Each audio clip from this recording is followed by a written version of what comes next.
જામનગર મહાનગરપાલિકાની જ્યારે ચૂંટણીમાં કોંગ્રેસને વધુ એક ઝટકો લાગ્યો છે। વોર્ડ નંબર 1માં કોંગ્રેસના પૂર્વ નગરસેવકની નારાજગી સામે આવી હતી। ત્યારબાદ તેમણે પક્ષમાંથી રાજીનામું આપી ભાજપમાં જોડાવાનો નિર્ણય લીધો છે। કોંગ્રેસના પૂર્વ નગરસેવક નૂરમુદામ પલેજા તેમના લગભગ 50-500 સમર્થકો સાથે ભાજપમાં જોડાયા છે। રાજ્યમંત્રી રેવાબા જાડેજાના હસ્તે તેમને ખેસ પહેરાવી ભાજપમાં આવકાર આપવામાં આવ્યો।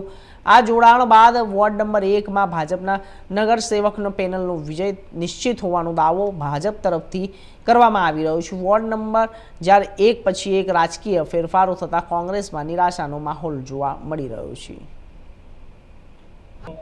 ભારતીય જનતા પાર્ટીના ધારાસભ્ય શિક્ષણ મંત્રી રેવાબા જાડેજા સાહેબના હસ્તે ભારતીય જનતા પાર્ટીમાં જોડાણો છું અને કોંગ્રેસ પક્ષથી નારાજ થઈ અને જે આંતરિક વિખવાદ છે કોંગ્રેસ પક્ષમાં એ વફાદાર કાર્યકરોની કદર નથી, બરાબર, અને વિકાસની રાજનીતિ નથી કોંગ્રેસ પાસે। એટલે એના હિસાબે હું ભારતીય જનતા પાર્ટીના વિકાસની રાજનીતિને અનુલક્ષી અને એમાં જોડાણો છું આજે।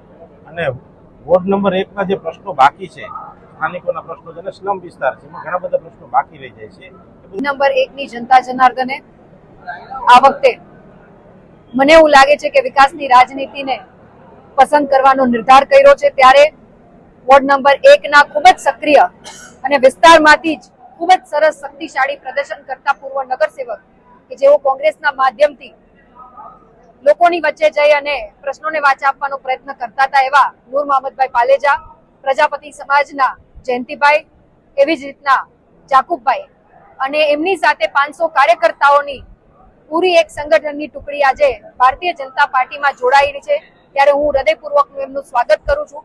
એમનો અનુભવ, લોકોના પ્રશ્નો આપવાની એમની જે કુનેહ નીતિ છે એ ભારતીય જનતા પાર્ટીના 4 ઉમેદવારને ક્યાંક સક્ષમ રીતે પેનલ ટુ પેનલ આ સ્થાનિક સ્વરાજની ચૂંટણીમાં જીતાડવામાં મદદરૂપ થવાના હોય।